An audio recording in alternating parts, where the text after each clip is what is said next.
जय हिंद, वंदे मातरम, भारत माता की जय। राष्ट्रवाद की बात प्रहार के साथ आप सभी का हार्दिक स्वागत है। दोस्तों,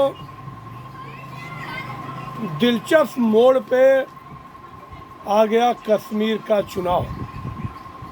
जम्मू कश्मीर में अब तक 2 चरण का मतदान हो चुका है और अब आखिरी चरण का मतदान कल होना बाकी है। मतलब 1 अक्टूबर को फाइनल चरण का वोटिंग होना है।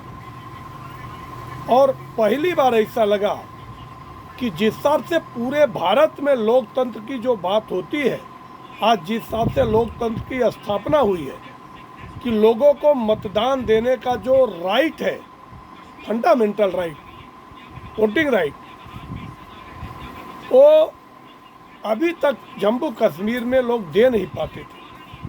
वहाँ आतंकवाद का ऐसा माहौल था, खौफ थी कि आम जो जमहूरियत थी, जिसको कहते हैं जमहूरियत कश्मीरियत, तो आम जमहूरियत जो थी वो अपने मत का अधिकार उनको नहीं था।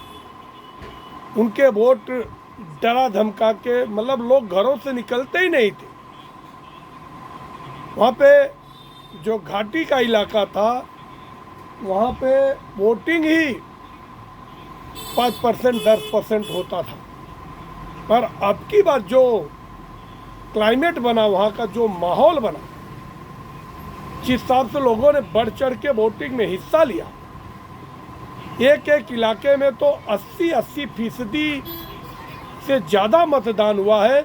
मतलब यूपी और बिहार को भी पीछे कर दिया जम्मू कश्मीर वालों ने। तो ये जो वहाँ पे भय का वातावरण था, उसको समाप्त करने का योगदान अगर किसी को जाता है तो भारतीय जनता पार्टी और नरेंद्र मोदी को जाता है। हालांकि अब पड़ाव आने के बाद क्या होगा, सत्ता में कौन आएगा, कौन सी पार्टी को बहुमत मिलेगा, अभी तक कयासबाजी हो रही है। सिर्फ फाइनल आंकड़े पे कोई नहीं पहुंच पा रहा है कि क्या हो सकता है। मगर एक दौर था, वो 90 का दौर, जब वहाँ पे भय का वातावरण, हिंदुओं के साथ जो विभत्स घटनाएं हुई, उनकी बहन बेटियों को उनकी इज्जत लूट ली गई, फरमाने दी गई, मस्जिदों से नारे लगा गए कि काफिर यहाँ से कश्मीर छोड़ के जाओ, अपनी बहन बेटियों को हमारे हवाले कर दो। ये अपने मुल्क में कभी वहाँ के लोग सोचे भी नहीं होंगे। और ऐसा वातावरण बन जाएगा कि फिर से वहाँ पे सब कुछ शांति, अमन, चैन हासिल होगा कि लाल चौक में कभी भारत का तिरंगा झंडा लहराया जाएगा। क्योंकि अलगाववादी पार्टियां, खास तौर से मुफ्ती मोहम्मद सईद, महबूबा मुफ्ती और फारूक अब्दुल्ला, ये लोग तो कहते थे कि अगर धारा 370 हटा तो खून की नदियां बह जाएंगी और कोई झंडा, भारत का तिरंगा उठाने वाला यहाँ नहीं बचेगा। वहाँ पे दलितों के आरक्षण छीन लिए गए थे, वहाँ किसी को कोई आरक्षण नहीं मिला था, पलायन हुआ था। मतलब जल रहा था कश्मीर, जबकि जम्मू कश्मीर मुकुट है देश का, हिमालय है और सीना तान के हिमालय खड़ा हुआ है। अगर अब की बार जो 2 दिन पहले चुनावी दौरे पे गए थे मुख्यमंत्री योगी आदित्यनाथ, उन्होंने कहा अगर कश्मीर वाले यहाँ पे Bharatiya Janata party lead government बनाते हैं, एनडीए की सरकार बनती है, तो वो दिन दूर नहीं जो कि पीओके भी हमारा हिस्सा होगा और विद इन 6 मंथ एक काम हम करके दिखाएंगे। और यहाँ पे अलगाववादी जो कि कश्मीर को अपना नहीं मानते, जो कि इसको पाकिस्तान को देना चाहते हैं, चाइना को देना चाहते हैं, उनका यहाँ पे खात्मा करेंगे और बुलडोजर एक्शन कश्मीर में भी होगा। तो इसकी महबूबा मुफ्ती और तीखे लफ्ज़ों में उन्होंने प्रतिक्रिया दी, बोली कि योगी आदित्यनाथ को पकड़ के जेल में डालना चाहिए।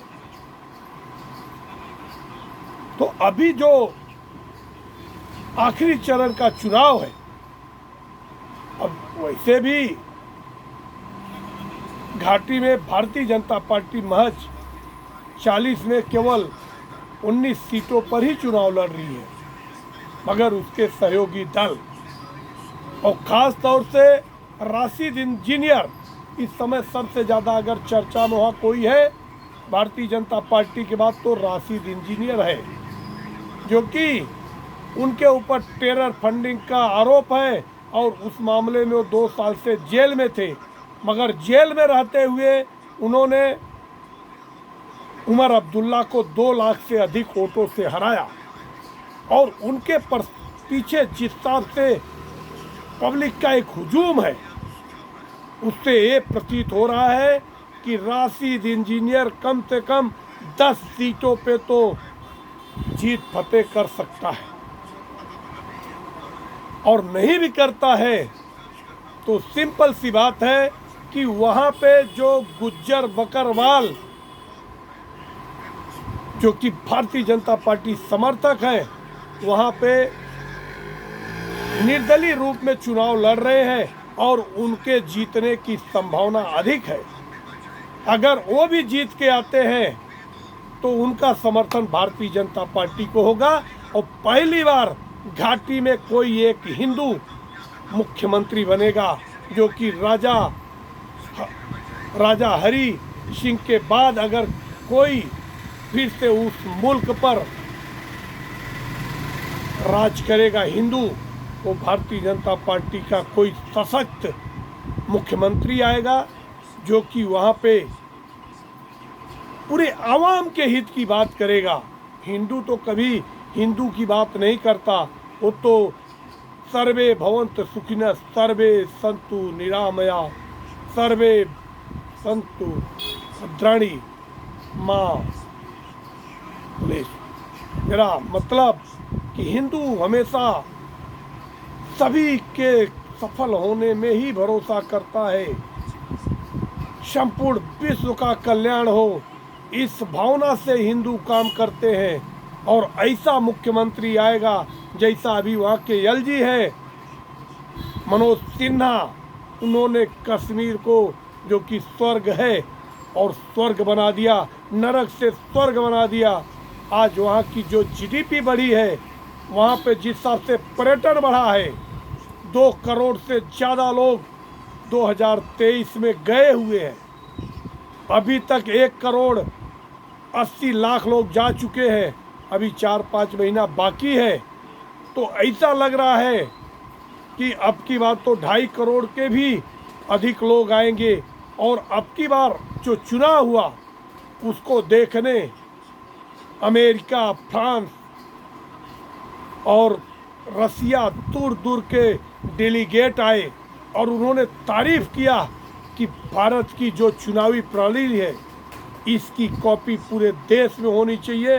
मतलब विश्व गुरु की राह पे जो भारत निकला है, जिस हिसाब से जम्मू कश्मीर में जब G20 का सम्मेलन हुआ, विदेशी धरती से लोग आए और कश्मीर की धरती जिस हिसाब से स्वर्ग जैसी सजी हुई थी, वो नज़ारा आज वहाँ के जो युवा पहले पत्थरबाजी किया करते थे, आज वो इंजीनियर, डॉक्टर ऐसी उपाधि में अपने आप को खपा रहे हैं।